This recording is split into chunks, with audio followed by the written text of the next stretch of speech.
hujannya lumayan. Saya tadi jam 5 gitu ya, udah nungguin dulu nih kali aja rada-rada dari rumah. Sampai 5:30 saya udah siap-siap mau nelfon Pak Dadang ya, telepon ulah ya. Tapi saya lihat WA-nya Pak Dadang terakhir dilihat jam 16 ya. HP-nya dicas kan ya. Telepon juga percuma ya. Ya udahlah pakai jas hujan berangkat. Di perjalanan sih ya biasa kalau hujan Bapak ya, Kota Bogor mau udah. Cuman tadi pas yang kurang nyamannya itu banjir. Saya lewat Yasmin kan, lewat Pabuaran, Yasmin. Di perjalanan yang di bundaran Yasmin tuh, wah Allah, motor ya bisa lah, cuman ya ngeri juga. Udah lolos dari situ, di depan Hermina banjir lagi. Lolos dari Hermina di flyover sedikit. Terus di sini nih Pak, di depan sini di jalanan ini sebelum yang belokan Marco Polo, wah Allah, tapi udah dari situ ke sini enggak. Masya Allah, lumayan lebat ini.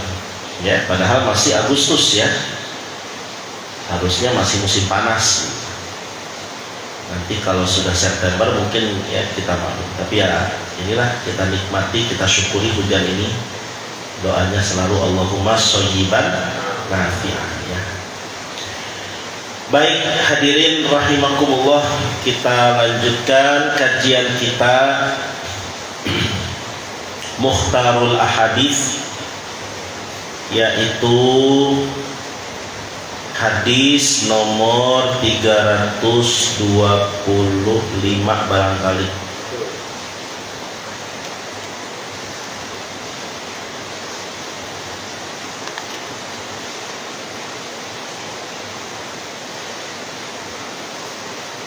Bismillahirrahmanirrahim. Qala al-musannif rahimahullah wa nafa'ana bihi wa bi'ulumihi fid dini wad dunya wal akhirah. Qala an-nabiy sallallahu alaihi wasallam inna fil jannati daron yuqalu laha darul farahi la yadkhuluha illa man farrahas sibyan. Rawahu Ibnu Adi an Aisyah. Nabi bersabda, sesungguhnya di dalam surga terdapat daron. Dar itu ya bukan rumah biasa ya, tapi komplek gitu. Ya, dar itu jadi kumpulan rumah-rumah Pak. Kalau rumah biasa itu namanya bait, tapi kalau dar itu klaster lah ya, kayak klaster gitu. Perumahan, komplek. Terdapat komplek perumahan di dalam surga itu. Yuqalu laha, yang diberi nama komplek tersebut, perumahan itu Darul Faroh, yaitu klaster kegembiraan. Al-Faroh itu kegembiraan. Kenapa disebut komplek gembira? La yadkhuluha, tidak akan masuk ke dalam komplek tersebut illa, kecuali man farrohas sibyan, kecuali orang-orang yang membuat gembira anak-anak. Hadis riwayat Imam Ibnu Adi dari Siti Aisyah. Nah, ini hadis kaitan dengan di surga ya, masih sama seperti hadis sebelumnya. Kalau sebelumnya di surga ada sebuah kamar yang luarnya kelihatan dalamnya, dalamnya kelihatan luarnya. Kalau ini di surga ada komplek yang disebut komplek kegembiraan, komplek kesenangan. Yang masuk ke situ orang-orang yang senang membuat senang anak kecil. Sibyan itu anak-anak balita gitu, anak-anak bayi, anak-anak balita, balita, usia-usia TK. Ya, sibyan anak-anak ya, usia-usia sekitar itulah. Nah, ini jadi hadis ini tentang anjuran berarti Pak, agar kita membuat senang anak-anak kecil. Pastinya kita dalam hal ini juga ya punya rasa ketika melihat anak-anak kecil teh pasti kita sayangi, kita jadikan sebagai teman bermain, malah dipuji-puji seringkali ya, gitu ya. Anak-anak kecil gitu dipuji-puji, kencingnya aja Pak, anak kecil mah dipuji Pak, ya. Begitu dia pipis kita gendong gitu ya, pipis nggak pakai popok dia, hangat-hangat apanya? Oh pipis, ya Allah pinter, cucu Aki pinter, kencing dibilang pinter Pak. Ya begitu ya, digantiin popok, oh dia dibersihin. Anak saha cina gitu. Kalau bisa ngejawab tuh Pak anak itu, Pak aing anak maneh gitu. Anak saha, Pak aing anak maneh cina gitu. Maneh teh bapak aing. Tuh, kadang lu pinter, lucu, raja, soleh, bagus, itu orang tua dulu mau gitu. Mau bagusnya begitu ke anak mah. Jangan ngomong goblok mana segala macam kata-kata kasar ke anak, nanti jadi jelek. Yang baik-baik aja lah ya. Iya. Jadi itu sebagai doa buat dia ya. Nah jadi kita gembira terus, misalnya kalau mereka udah mulai usia-usia 2 tahun udah jalan gitu, apalagi masya Allah seneng deh ya, kasih balon, seneng kasih makanan. Nah lebih jauh daripada itu, intinya jangan menyakiti, karena anak kecil tuh membekas Pak, ketika dimarahi, digertak, dibentak dengan bentakan yang ini akan tergores tuh luka di hati mereka, biasanya akan teringat terus ya. Jadi di sini anjuran agar kita bisa membuat anak-anak kecil gembira, walaupun kadang ngeselin, namanya anak ya. Kita juga dulu pernah anak-anak, makanya kalau mereka ikutan sholat di masjid biarin, nggak apa-apa. Anak-anak memang begitu, dan namanya juga anak-anak lari-larian di masjid. Cuman ketika ditata, diatur ya tentunya harus menerima orang tuanya. Ini mah kadang diatur sama DKM, marah orang tuanya Pak. Ya, siapa tadi yang ngebentak anak saya? Datang ke masjid. Itu bapaknya nggak pernah ke masjid Pak. Atau datang ke masjid mau marahin DKM. Siapa yang minta anak saya? Ya. Atau bapaknya nggak sholat sih? Anak-anak makan gitu kalau lagi bermain gitu ya, di belakang diposisikan. Udah mulai pas lagi mulai belum sholat mah nggak ribut. Jadi begitu kita imamnya udah bilang Allahu Akbar, bapak-bapak udah masih tenang tuh. Nah pas sudah ngaconya, pas sudah waladhdallin, jemaah bilang amin, anak-anak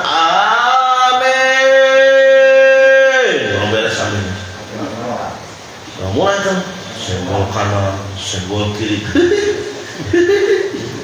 terus dia terjatuh, ya nangis lama, nangis panjang sholat itu nangis berantem lagi, lu sih berantem, gua ribut duduk di belakang gitu. Nah itu sampai sholat berakhir masih begitu Pak. Tapi uniknya begitu imam bilang assalamualaikum warahmatullah, assalamualaikum warahmatullah, berapa hilang ya tuh anak-anak begitu. Bapak-bapak yang pada sholat pada nengok ke belakang semua, pada nggak ada nih anak-anak mah. Tadinya mau dilampiaskan tuh amarahnya. Begitulah anak-anak Pak, kita juga dulu begitu, pasti begitu. Makanya biarin, toh yang nerusin masjid nanti mereka 50 tahun mendatang, mereka pasti. Sering saya ulang-ulang ya, 50 tahun mendatang ini masih pada ada kan yang di sini nih kira-kira ini ya? Saya mah masih ada, saya pede amat ya. 50 tahun mendatang, anak-anak kita itu lah Pak, biarin makanya.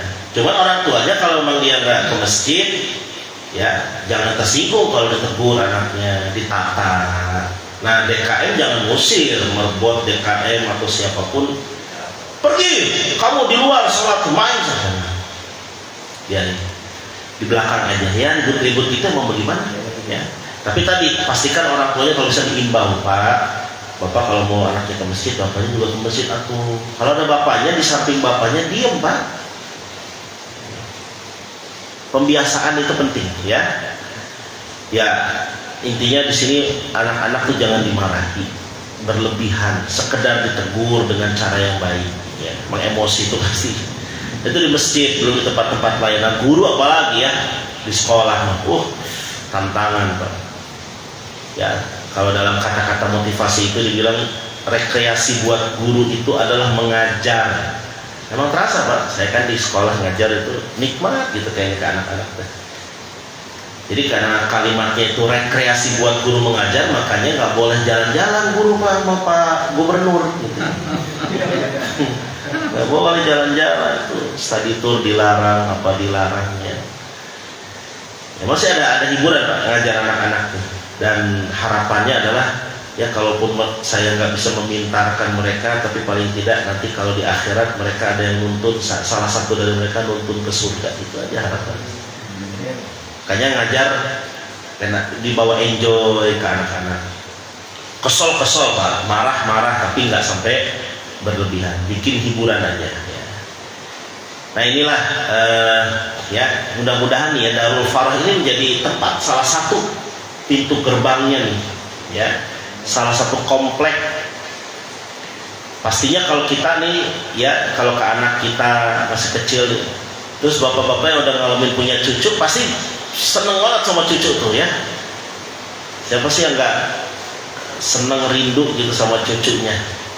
Begitu cucunya datang hari Minggu berkunjung, wah segalanya dikasihin, mah dibeliin, cucunya suka apa dibeliin. Ya karena memang itu senang sama anak-anak. Ini dasar kita memang seperti itu. Ada rasa senang dengan anak kecil. Jangan sampai disakiti, apalagi dipukul, cacat nantinya mereka itu. Pernah lihat dulu pernah ada murid begitu ya, yang kalau guru lagi ngajar, dia senyum-senyum aja. Guru lagi nerangin, terus guru nanya nih, dia cuma senyum aja. Nah, dideketin juga dia perlu sedikit dideketin lagi. Kamu gini, dia senyum. Nah, setelah ditelusuri, Pak, nggak taunya dia kupingnya bermasalah. Kenapa bermasalah? Sering digaplokin bapaknya di rumah. Sini pipi di sini, jadi kena gendang telinganya mungkin udah terganggu. Astagfirullah. Itu yang harus dihindari kayak begitu. Pernah juga di berita, kalau nggak salah belum lama ini ya, beberapa hari lalu saya lihat di berita itu seorang ibu pemulung saking keselnya sama anaknya, mungkin 2 tahun, anaknya pengen minta beliin apa, dan saking keselnya disengkat tuh anak, Pak, diseleding, kedebuk jatuh, nangis, saking mungkin susahnya hidup dia ya kayak gitu. Nah ini kita berupaya lah ya, dengan anak kita, cucu kita, keluarga kita yang kecil-kecil, kita kasih kegembiraan. Ya dibeliin permen juga seneng, Pak, dibeliin es krim juga mereka meresep gitu ya, asik gitu kan. Gak usah jauh-jauh diajakin ke Alfamart, Indomaret aja, Pak, anak-anak tuh ya, resep gitu, Pak, asik gitu ya. Karena cuma beliin apa, 1 item doang udah seneng, bukan main. Ya, jadi ini kegembiraan ini harus kita upayakan buat keluarga. Tapi tentu kegembiraannya jangan berlebihan. Dikasih HP, main apa, Roblox sekarang itu ya. Wah, anak kecil sekarang begini terus. Jangan diturutin, Pak, yang kayak gitu. Roblox itu bisa jadi candu gitu ya. Kamu main Roblox, nanti kamu jadi Goblox gitu ya. Main Roblox. Atau dengan beberapa anomali-anomali yang lagi viral sekarang ini juga, itu dihindari anak-anak itu. Kasih tontonan yang ada nilai-nilai bisa membuat adab mereka terjaga. Kasih hiburan boleh, tapi tidak berlebihan. Hadis riwayat Imam Ibnu Adi dari Sayyidatuna Aisyah. Hadis berikutnya, Qala Nabiyyu sallallahu alaihi wasallam inna fil jannati baban yuqalu lahu ad-duha fa idza kana yaumul qiyamati nada munadin ainal ladina kanu yudawimuna ala salati duha hada babukum fadkhuluhu bi rahmatillah rawahu Tabrani an Abi Hurairah.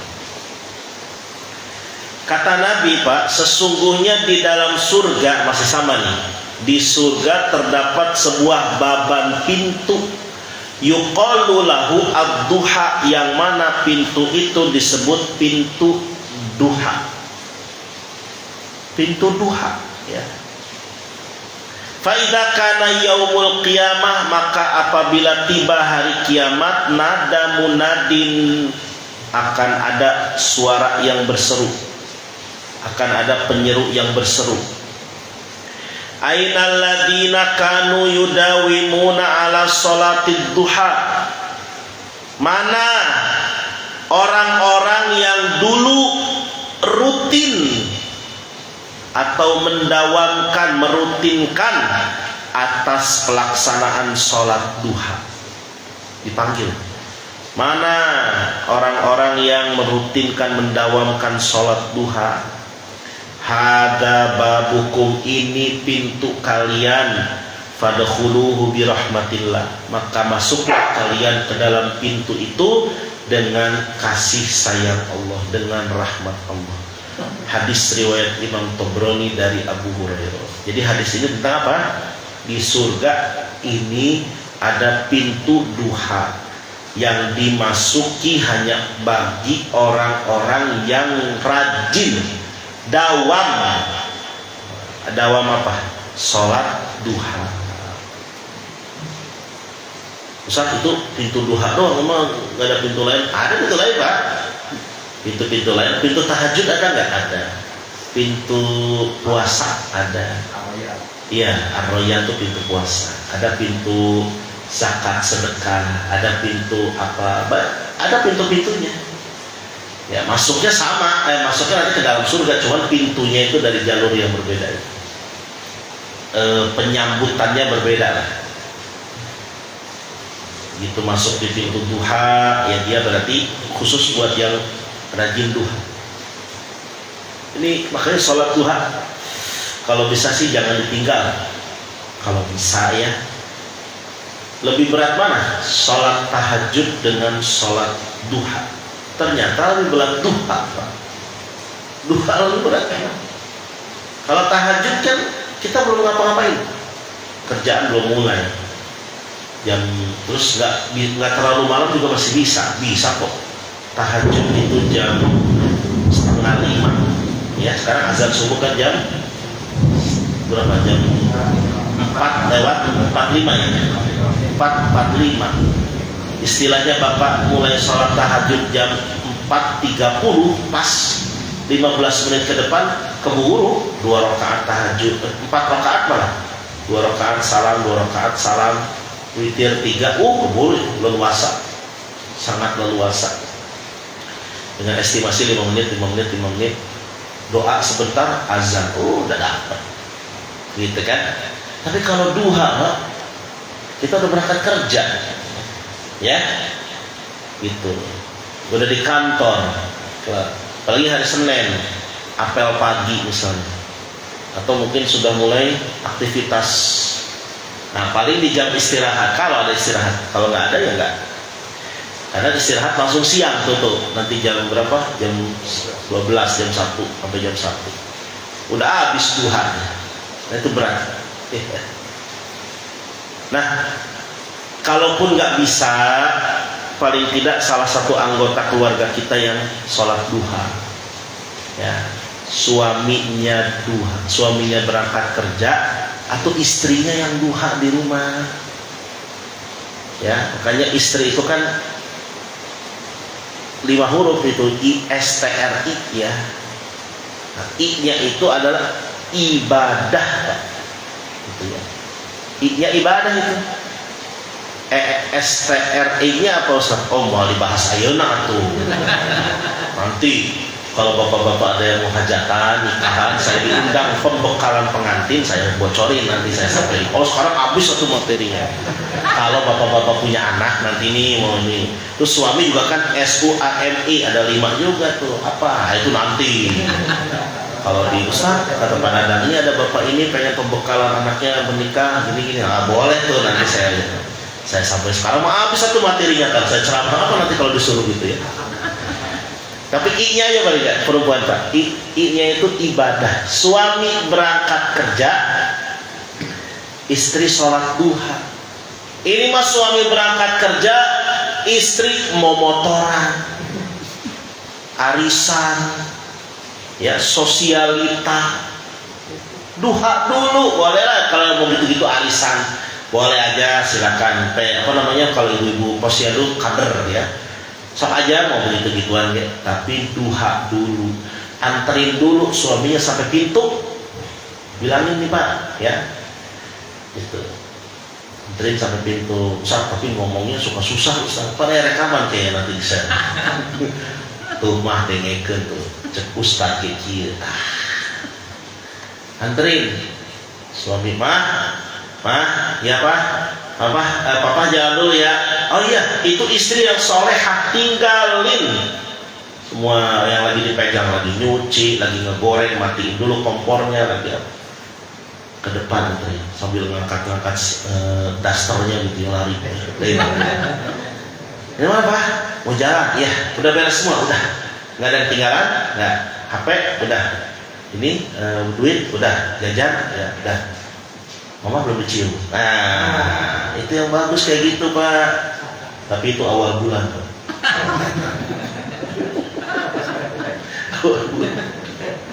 Ya, cium tangan, dianterin sampai suaminya keluar pintu, membelokkan nggak kelihatan gitu ya. Dadah Daddy, I love you, gitu ya. Kebetulan namanya Daddy. Terus itu kayak begitu Pak. Ya. Nah, suaminya berangkat, anterin, terus istrinya udah rapi-rapi tadi bebenah udah rapi, nyuci, dia jemur, tinggal nunggu jemuran kering, udah beres semuanya lah, duha di situ, jam 8 jam 9, itu, nggak usah banyak, nggak usah, kan mau nyetrika, mau ini ngurusin itu segala macam, cukup 4 rakaat juga nggak apa-apa, 2 juga nggak apa-apa, yang penting bukan banyaknya, bukan jumlah rakaatnya, tapi rutin dawam. Tadi kan bahasanya itu kanu yudawimun, mendawamkan. Jadi kalau yang namanya dawam walaupun sedikit nggak masalah, walaupun cuma 2 rakaat, tapi tiap hari rutin. Itu. Doanya kan sakti, doa duha itu ya. Allahumma inna duha itu sesungguhnya waktu duha itu adalah waktu duhamu ya Allah. Wa innal baha'a wal baha itu apa? Kemahagagah perkasaan. Baha itu adalah kemahagagah perkasaan. Inna duha baha wal jamal. Jamal itu apa? Keindahan. Ya, jamal. Harus panjang mimnya Pak, jangan salah. Wal jamala gitu ya. Jamaluka. Jangan wal jamala jamaluka, artinya beda. Kalau jamal keindahan, kalau jamal unta. Iya, masuk bahasa Inggris jadi camel. Jamal dari jamal. Wal jamala jamaluka, unta gitu ya. Ada orang namanya Jamaluddin. Jamaluddin bukan Jamaluddin. Unta agama. Keindahanmu. Wal kamala, kesempurnaan. Kamaluka, kesempurnaanmu. Terus wal quwata, kekuatan. Wal kudrata, kekuasaan. Wal ismata, proteksi. Itu proteksi itu Pak. Aduh. Si suaminya berangkat kerja gitu kan, di jalan terjadi apa kan tahu. Naudzubilahnya ya, kita kan namanya jalan kecelakaan mungkin aja terjadi, atau tiba-tiba kendaraannya rusak, mogok, atau terjadi apa, halangan. Ismah, perlindungan, proteksi. Pak, ismah itu diterjemahkan enaknya proteksi, perlindungan. Ismah bukan. Allahumma in kana rizki fis sama fa'anzilu. Kalau rizkiku ada di langit, turunkan. Wa in kana fil ard, kalau rizkiku ada di dalam bumi, fa'akhrijhu, keluarkan. Ya, kalau di langit ya bukan cuma hujan, apa aja bentuknya, tiba-tiba seolah itu dari langit gitu. Kalau dari bumi ya segala tumbuhan, tanaman, hasil bumi, minyak dan sebagainya. Dari bumi keluarkan ya Allah. Malah ada yang nambahin, wa in kana fil ma'i wal bahri fa'atli'hu, kalau ada di air, di laut, munculkan gitu. Terus wa in kana muharraman, kalau rizkiku haram, fatahhirhu, sucikan. Wa in kana mu'assaran, sulit, fayassirhu, mudahkan. Wa in kana ba'idan, jauh, qarribhu, dekatkan. Wa in kana qalilan, kalau rizkiku itu sedikit, fa'akthirhu, banyakkan. Masya Allah, maksa Pak itu kan. Bihaqqi, itu semua ya Allah, permintaanku itu aku minta dengan hak, dengan kebenaran, dengan wasilah keberkahan dari duhaika, waktu duhamu ini, wa bahaika, kemahagagahanmu, wa jamalika, keindahanmu, wa kamalika, kesempurnaanmu, wa kuwatika, kekuatanmu, wa kudratika, kemahakuasaanmu, wa ismatika, dan perlindunganmu. Atini, ya Allah, berikan aku ma'atai tabihi, segala apa yang kau berikan ibadakas solihin, kepada hamba-hambamu yang soleh. Masya Allah, doa-doa itu kayak ya tadilah, upayakan bisa. Kalaupun Bapak nggak bisa, karena memang bener-bener kalau udah berangkat pagi itu udah susah. Saya Senin pun udah, apalagi nganterin anak sekolah dulu tuh gara-gara si Bapak Aing ya, sekolah tuh jadi jam 6.30 ya, harus masuk pagi. Ya udah biarin, udah nggak sempat, anak-anak kok di sekolah duha Pak ya. Bapak-bapak kan kerja, langsung naik tol berangkat ke sana, ke Jakarta, kemana. Udah susah, di kantor udah nyampe langsung aktivitas. Tapi kalau ada jeda nih, ada 15 menit lagi lumayan nih, duha dulu. Ternyata jam 8 belum mau, masih kurang, keburu duha dulu, 2 rakaat ya. Nah itu. Kalau nggak sempat, berarti tadi istrinya titip, mah, papa berangkat, mama duha ya, doain papa. Ya Pak, insya Allah mama doain papa. Ya harus itu, karena mama harus ingat, di balik kesuksesan suami terdapat doa seorang istri. Segitu baru seorang loh mah. Itu langsung ditutup pintu Pak. Astagfirullah ya. Bener Kak, di balik kesuksesan suami emang doa istri itu loh. Wih, sakti itu istri doanya. Istri yang soleha. Selain kita doa dari orang tua ya, tapi istri itu jangan dikira itu. Doanya itu mantap istri itu ya. Nah, jadi ini, duha ini sebisa mungkin. Yang penting sekali lagi bukan jumlah rakaatnya berapa, tapi dawamnya, ini yang paling penting. Kadang kalau Ustaz saya nggak bisa dawam Ustaz, ternyata tadi ada satu hari yang ternyata saya tuh padat banget, nggak ada celah sedikit pun. Boleh dikodok besokannya Pak, nggak apa-apa. Sholat sunat boleh dikodok, ya. Jadi kalau Bapak hari itu super ekstra padat gitu ya, celah buat duha 2 rakaat aja susah, maka boleh besokannya ternyata agak lowong, kodok yang kemarin. Jadi niatnya gimana? Usolli sunnatat duha rak'ataini mustaqbilal qiblati qodoan. Emang sholat sunat boleh dikodok? Boleh, kalau udah rutin, udah jadi rutinitas. Tahajud juga begitu, Bapak tahajud udah biasa rutin.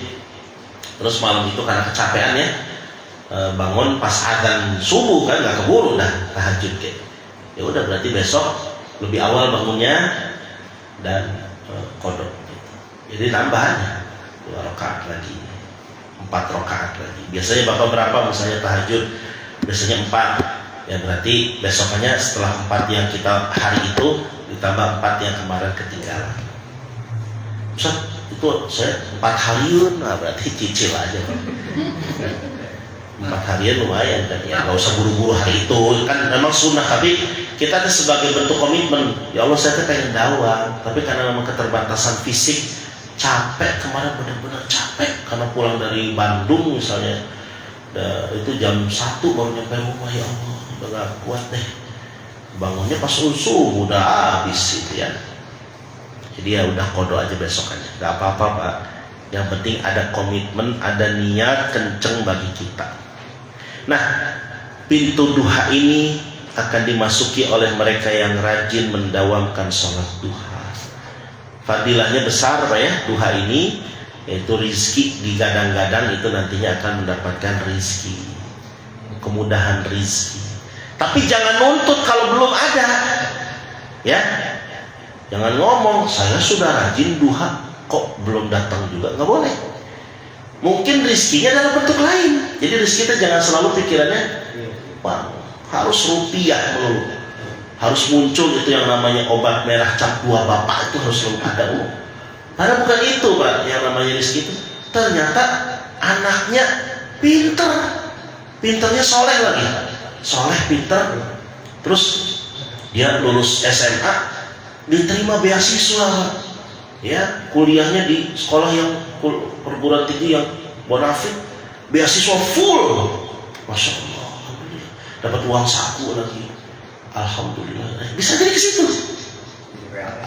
ya pokoknya ke atas sih bagus lah karirnya. Ih, saya, tapi bapaknya nih serat wae uangnya Pak. Udah duha masih begini, nggak boleh ngomong gitu makanya. Ternyata dialihkan ke anak, alhamdulillah ya Allah. Nggak nyangka loh, waktu kecilnya nih anak ya susah diatur, wah pokoknya ribut mulu, berantem. Kuliahnya bagus sampai dengan pintar, S2-nya juga, dan karirnya melejit. Itu dari situ bisa jadi. Ya, atau ternyata dengan cara yang lain ya, adanya ternyata dia tinggal tetangga-tetangganya di samping dia itu kanan kiri orang baik-baik semua, udah kayak saudara semua. Bisa jadi rizkinya ke situ, ya. Bisa jadi kesehatan, nggak ada penyakit, alhamdulillah. Pokoknya bentuknya banyak deh. Ingat, jangan hanya melulu duit ya, jangan hanya pikirannya duit, karena nggak mesti orang yang berduit itu nantinya bahagia ya. Bisa jadi ujung-ujungnya nanti rebutan warisan. Nah ini hadis riwayat Imam Tabrani dari Abu Hurairah. Sampai di situ. Hadis berikutnya 327 nanti panjang nih. Ini tentang alam kubur. Insya Allah nanti disambung di pertemuan 2 Sabtu yang akan datang. Kita tutup dengan doa kafaratul majelis saja karena sudah ada isya.